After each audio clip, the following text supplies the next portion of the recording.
Hi everyone. In today's video, we will see how to set up anomaly detection service in OCI. Now, before jumping to OCI Cloud Console, let's understand what anomaly detection service is. So, as the name suggests, anomaly detection service helps you in detecting the anomalies in your incoming stream of data. Where can this be useful?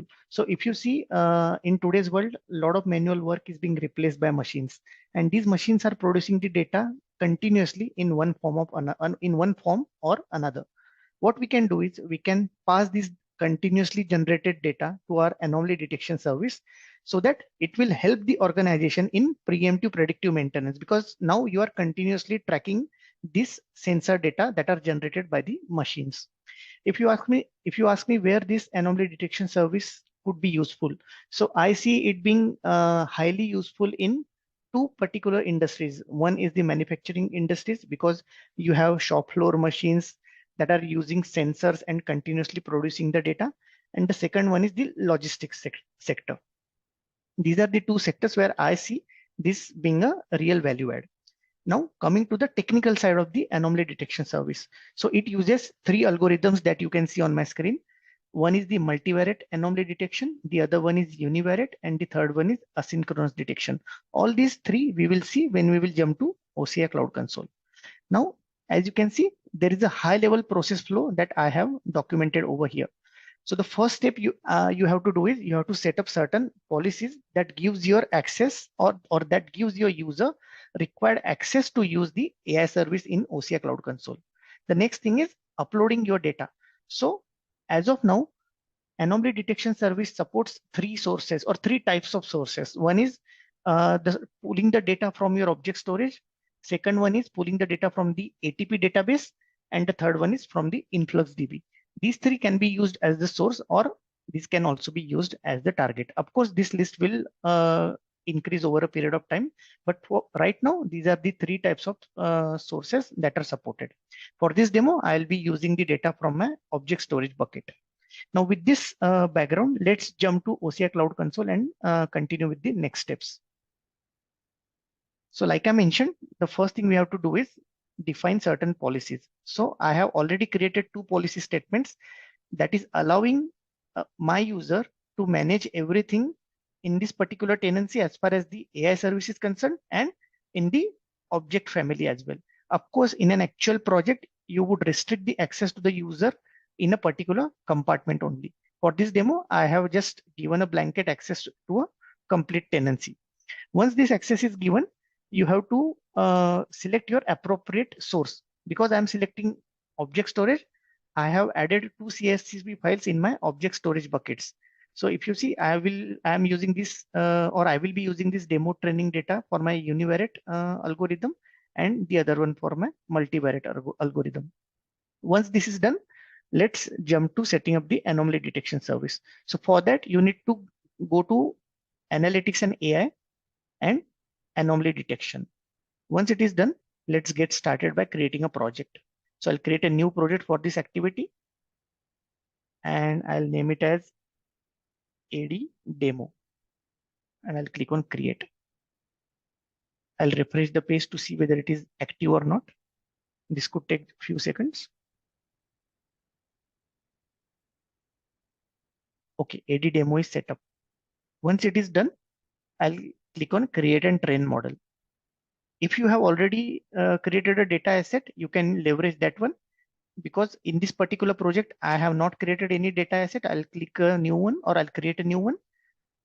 Here, I will name it as AD demo, and I'll select the type. If you see, there are three options here. I'll select object storage for this demo. And because I do not have anything in my root compartment, I'll change the compartment where I have added the CSV file. I'll select the required demo training data, and I'll click on create.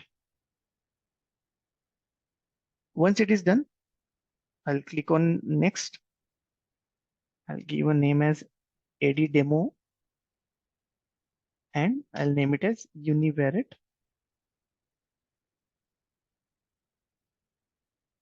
Now, two options you have to be particularly aware of. One is the target false alarm probability, that is FAP. So if you read the description here, false alarm probability is the likelihood of a particular timestamp being flagged as clean or anomaly. It is calculated at every signal level. So in your data, one thing you need to remember, and I will obviously come to those prerequisites and limitations as we go through this session, that every data point or every data element in your source need to have a particular timestamp associated with it. If you do not have a timestamp entry against the data, this particular anomaly detection will not work. Also, you need to ensure that all your data is sorted by that timestamp only. That then only the anomaly detection service will give the accurate results. There are certain limitations right now in using the anomaly detection, or I would rather say as prerequisites, and I will walk you through those limitations or prerequisites when we conclude this demo. But for now, remember that you have to give these two prerequisites. Again, training fraction ratio. It will decide how much of your data you want to select for your train and test mechanism. Next is the algorithm. So you have to select either univariate or multivariate. So for now, I will select univariate. I'll keep the default window size. I'll click on next and create and train. So this training the model takes around 5 to 10 minutes. So I'll pause this demo and I'll start it again once the status will show as active or completed.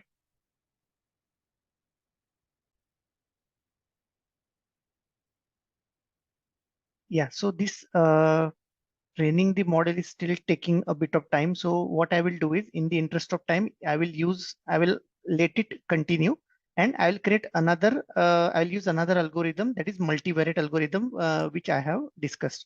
So I'll click on create and train model. Let me create a new data set. I'll name it as AD demo 1. I'll select object storage. I'll change the compartment again, and I'll use the training data for that I already uploaded for my multivariate algorithm. I'll click on create. I'll name it as AD demo multivariate. I'll keep the default FAP and training fraction ratio as it is. I'll select the algorithm as multivariate MSET. Remember that this multivariate MSET is Oracle proprietary algorithm that Oracle has created in Oracle Labs. Then I'll click on next. I'll click on create and train. Let me refresh the page whether it is reflecting or not.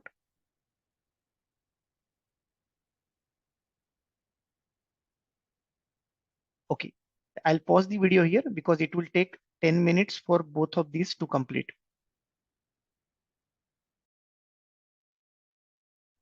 All right, so both my multivariate and univariate algorithms and or the training models that I have created are active now.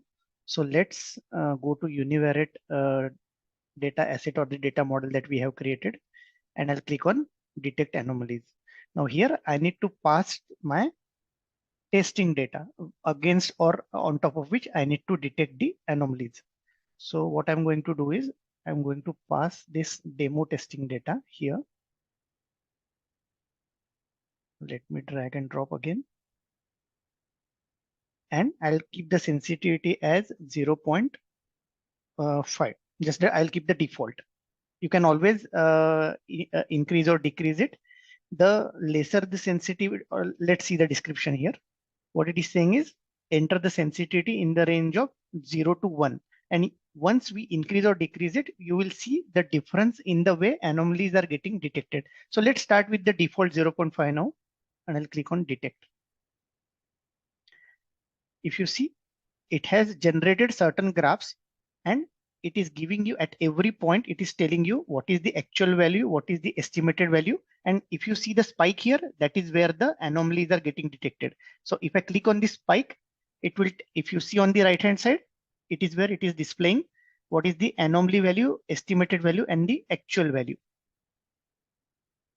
Okay, if I scroll down, It is basically detecting the aggregated anomaly score by the timestamp, and it is also calculating the anomaly score per signal. And if you see, this is where the anomalies are getting generated. As you can see, this is where the spike is. You always have an option to filter out by value, by graph, and by anomaly score graph. So these are the three graphs that you anyway see, because I have not selected any filter here. You see these three graphs depicting the anomalies for you. Now you can download this anomaly output that you see in the graph in the form of JSON, or you can download it in the CSV format as well. Now I can always go back. I'll click on edit. Okay, let me cancel it. Let me go back to my project details again. Univariate. I'll click on detect anomalies. Now this time I'll select the sensitivity as 0.8, and I'll drag and drop this file again, and I'll click on detect.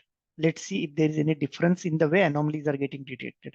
If you see, the higher the sensitivity, the higher sensitive your data is for the anomaly detection model that you have created. And now, because it is 0.8, you see a lot of anomalies that are being generated here.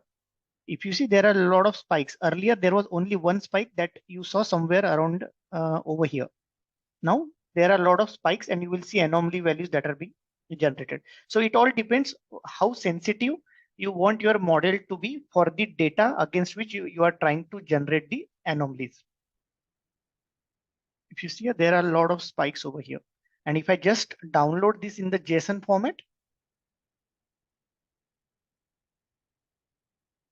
okay, I'll cancel it. Let's download it in the CSV. Let's see what values I'm getting. So if you see here, the values are generated against each timestamp. So actual value, your estimated value, and the anomaly score. So this is where we have used univariate algorithm. Now let's go back and use the multivariate algorithm. So for multivariate algorithm, I'll use the JSON as my source instead of the CSV. So I'll click on multivariate data model that we have created. I'll click on detect anomalies, and I'll pass this as a JSON source, and I'll keep anomaly as 0.7 this time. Let's click on detect. If you see, again, the spikes are generated. In fact, what I will do is, let me go back. I'll use the multivariate against the same data. So I'll click on detect anomalies, and let me drag and drop the same testing data. I'll not use the other file. So basically what I'm doing, against the same data set, earlier we used univariate algorithm. Now I'm using multivariate algorithm, and I'll click 0.7. Okay, error occurred. Please provide the following signals. Okay, it is not the multivariate algorithms wants the data in the certain format, which is not there in my particular data set. So for that, let me use the JSON file. I'll click this. I'll keep this as 0.7. I'll click on detect. If you see, this is the output generated by my multivariate algorithm. So this is the way you can use the anomaly detection service, and you can use underlying algorithms, that is the univariate or multivariate, to predict the anomalies in your data. Now, this is just one example where I have used object storage as a source. Now, there are certain limitations with the anomaly detection service right now, which I already talked about when we started with this hands-on exercise. Let's go through that again. So I'll go back to my PPT, which I was showing earlier. And before moving to the prerequisites, let's understand this architecture. So this is the high level architecture, or the process flow of anomaly detection in OCI. What it is telling is basically there are different sources that you can use to pump the data to your anomaly detection service. You can have your structured data that is coming from different files, databases, Or you can have unstructured data that is coming from different devices, event stream, media. All these data need to be collected by some or other way. So in Oracle, there are different services you can use. You can use OCI streaming service. You can also use Oracle Data Integrator, whether your sources resides on premise or on cloud, or you can use OCI DI as well. All these can be used to collect the data from your different sources. Then the sources need to be, it has to be using the streaming service, data integrator, or OCI DI. It has to be pumped into either object storage, ATP, or InfluxDB, because anomaly detection support these three only, as we have seen. Once the data is pumped into this, then for analysis, either you can use the console the way we have seen in this demo, or you can use the data science notebook in OCI, create certain custom functions on top of it. You can also use Python or R that is supported using the data science, and you can write your custom functions and use those for any sort of anomaly that you want to predict.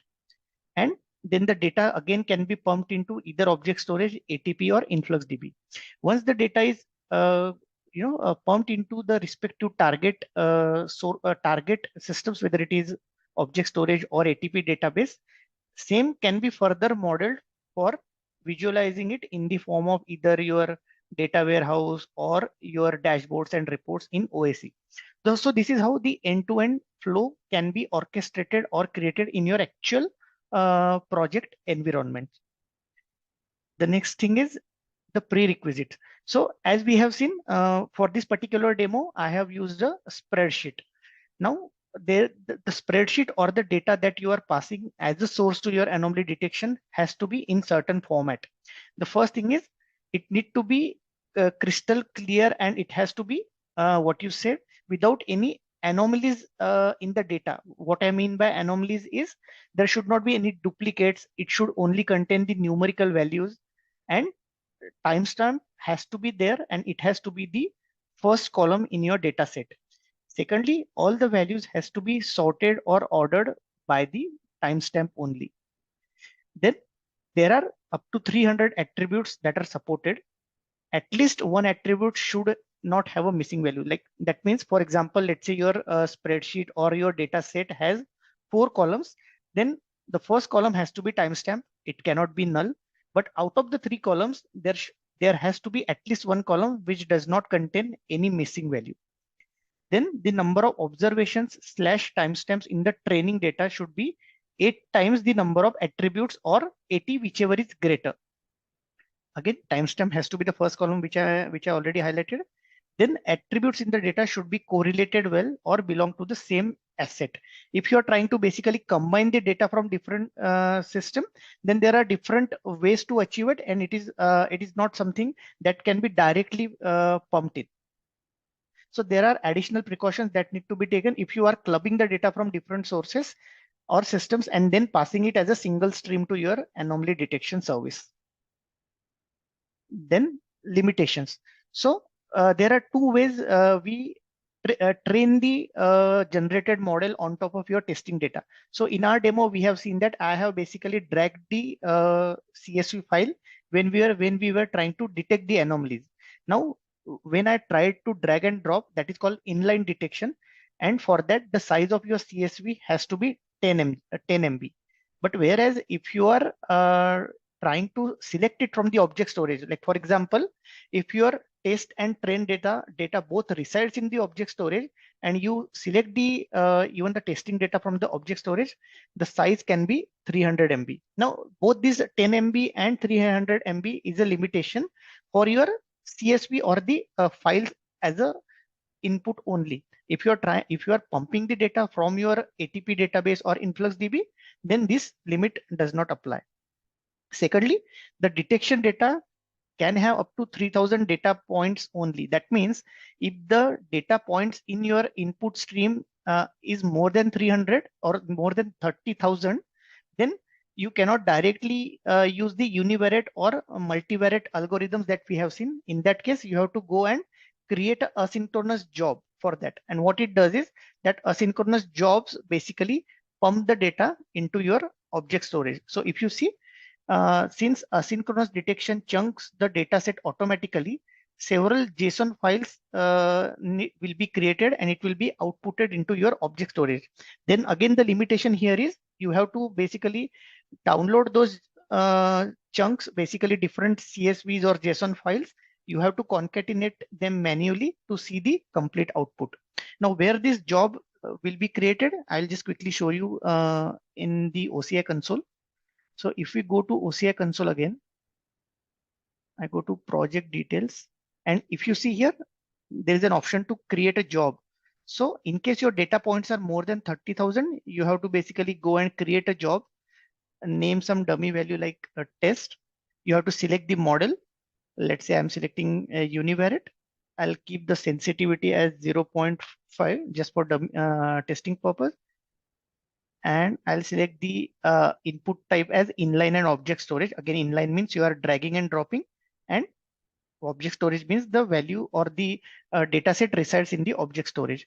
So if I click inline and I'll drag it again over here, my output bucket is not, it's not showing anything right now, so it's okay. Let me select if it is specific to a compartment. Okay, I'll have to select the compartment and it will ask for a bucket. So this is the bucket I created and I'll click on create a job. So once this job is created, it will basically create those chunks depending on the data volume you have, and it automatically push the file in your object storage bucket. So let me show you how it works. So if you see here, there is this demo results you see. If I expand this, these are the chunks that are created. So it will basically push the output of this job will push some chunks into this object storage bucket. Then you have to download it and you have to concatenate it manually to see the end result. Now, this is the limitation that this anomaly detection service has at this moment. And these two attributes I have already covered. Yeah. So this was the overview of what anomaly detection service is and how it can be used in OCI console. Of course, there are certain limitations on the service right now, as I have already mentioned, but I'm sure this will be corrected or expanded in the future with different connectivity options and all these limitations going down one by one. Hope you have liked this video. If you have any questions around it, please drop them in the comment section. Thank you.